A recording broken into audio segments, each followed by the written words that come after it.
The idea of using cross-curricular work has been the subject of debate for a considerable time, and still to this day is continuously changing in regards to the beliefs of how subjects should be taught within an educational setting. Decades of research, enhancement and modification of documents have still even now not defined whether infants benefit further with a range of topics or whether the topics should be taught as discrete subjects. When linking mathematics and science as a cross-curricular subject, there appears to be many researchers who have gained the evidence as to how the two could be taught simultaneously. The increasing expectation of accuracy and precision within children's scientific work shows the similarities that the core subject has with mathematics, demonstrating the inextricable bond between the two. It also suggested that cross-curricular work is more associated with child-centred aspects, and therefore the infants are gaining free choice and have input into what they are learning.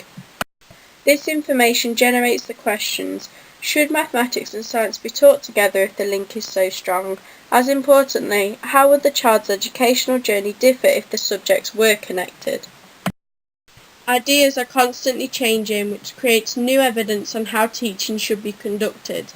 The concept of cross-curricular lessons began many years ago, and some of the first evidence was gathered in the Plowden report that encouraged teachers to experiment with the curriculum and the way they taught their lessons. The Three Wise Men report then followed, suggesting that children should be grouped by ability, with the teacher's role to be an instructor for the child. It was stated by the researchers that combining lessons in order to create cross-curricular learning caused poorly planned subjects and created superficial learning for the infants. Following this, the national curriculum was then implemented. It stated that there was no detailed rationale for such a large curriculum. Therefore, the government were convinced that subject content as well as knowledge should be defined in a lot more detail for the infants. Research conducted by Boyle and Bayag stated that schools began to reintroduce cross-curricular ways of learning due to the fact that the national curriculum entitled children to a coherent, broad and balanced education. The EYFS is however taught differently. Within the assessment criteria, all subjects are split differently in order for practitioners to notice different areas of development for the children. However, within lessons, all subjects are brought together, therefore providing a cross-curricular thematic view of teaching.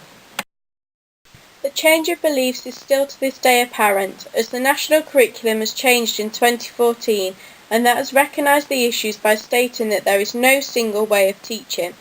It encourages the use of experimentation and inspires teachers to decide for themselves as to what is good and what ultimately works for them in their situation.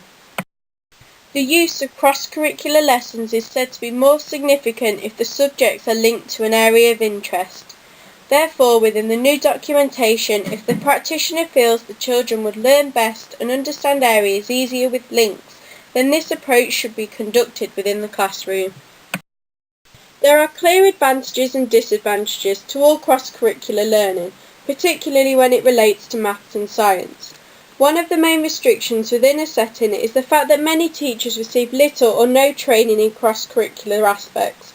Therefore, teachers have limited experience and lack confidence overall in being able to notice clear links. With this in mind, some of the connections between subjects, especially in maths and science, become tenuous, and the use of effective teaching becomes irrelevant. The infants themselves must have the basic knowledge and understanding in order to apply these processes, initiating the idea that the subjects themselves lose identity, and in some infants' minds the use of applying their skills will become challenging and hard to comprehend.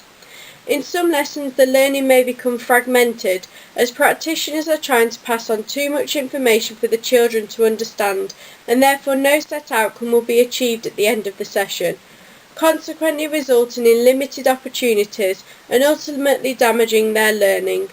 As well as this, it can be time-consuming for a practitioner, as they have to be thinking all of the time of the links that are apparent with the subject and how they can join them all together to benefit the infants. This also becomes extremely difficult if the teacher themselves is based within an early years setting, as the EYFS is taught in a variety of ways. Nevertheless, there are many advantages to cross-curricular teaching. One advantage is the idea that the infants develop the skills to work collaboratively and also use details from their own experience in order to understand the links created by the practitioners.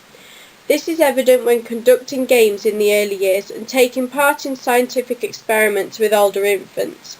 Cross-curricular learning also encourages children to expand their problem-solving skills and allows them to expand their research techniques in order to find out specific areas of information. Therefore, children can begin to make sense of their learning and ultimately will gain useful skills for their future careers and life in linking their knowledge together. One view by Ofsted creates some issues, as not all children learn best in hands-on situations. Each child is unique and has their own abilities. It is important to acknowledge their own skills and how they learn. Therefore, it is vital that practitioners are able to differentiate their lessons in order to get the best out of their class. With cross-curricular learning, especially maths and science, some infants have special skills just in one subject, therefore meaning that some infants will need further support in different topic areas. Johnson states that mathematics and science almost seem naturally linked and produces the question of science and cross-curricular approaches are constructivist views of learning and emphasise the concept that learning is an active mental process. Therefore, practitioners are responsible for getting the best out of the children and providing them with a good foundation to learn. Making good links is one attribute of a good learner, and this further supports the idea that the teacher will be the initial instigator into helping an infant expand their knowledge and understanding in order to apply skills to combine subjects throughout their future learning. It is also the practitioner's responsibility to create clear links between mathematics and science in order for the infants to develop further. Handling data is one topic my school experience demonstrated links with science experiments. Within the national curriculum, it states that infants have to sort by type, and this relates to chart and graph work. It is very easy to see the link between the two subjects, and that is why it is crucial practitioners can adapt their teaching for the children. Not only can the two topics be linked with the key stages within an educational setting, but also within the early years of a school, as the number within the younger ages also allows children to talk about science. For example, a simple experiment of counting how many times balls drop that are made out of different materials. The use of data handling allows you to create a quick visual picture for the infants, especially using ICT, and creates a piece of information easily relatable to the children's experiences. It creates the ability for children to work collaboratively and allows them to witness the final result. As infants get older, it provides opportunities to talk about measurement, and this has clear links between the two core subjects, maths and science. Even at a young age and conducting an experiment, the children are able to see the information they have gathered and begin to make conclusions, therefore discussing how they could differ the test next time. This allows the children to use both of their skills from both subjects and allow them to develop further. Technology strongly develops the study and learning skills children require now and for future learning, and this was apparent in my first placement within the topic of healthy eating. The infants stated that they used the netbooks provided in the classroom to attempt to draw their favourite fruit on the paint application. They then discussed as a class which fruit they preferred and created a pictogram, as well as answering the questions of what was most and least popular. Reflecting on this activity, there are many links between mathematics and science, and it created many areas of evaluation for myself. The opportunities the children were provided with were hands-on, but they had embedded ICT within their learning, making the graph, researching their fruit, and looking at the videos of some of the food growing processes. If the practitioners can see the relevance and importance of the amalgamation of the subject areas, then the children will develop skills for their future learning.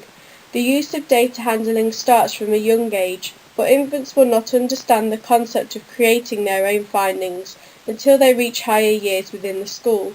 But with providing the children a visual aid of seeing their results, it brings a conclusion to the investigation they have conducted and allows them to create an overall result. The concept of collecting and processing data has evident links throughout both science and mathematics. Overall, there is a clear evidence of the importance of continuous learning for the infants, and it is vital that practitioners are flexible in their ways of teaching in order for the children to develop to the best of their ability. But with criticisms being made about unorthodox approaches to engaging pupils, the teachers have an extremely hard task in keeping everyone happy in how they teach. Practitioners are aware of the links between subjects within the national curriculum, but with apparent changes constantly being made and adaptations being generated every few years, are they not using them as much as they could? Only time and research will tell people involved within the education system what works and what does not, but it is vital to provide infants with every opportunity they have the right to gain.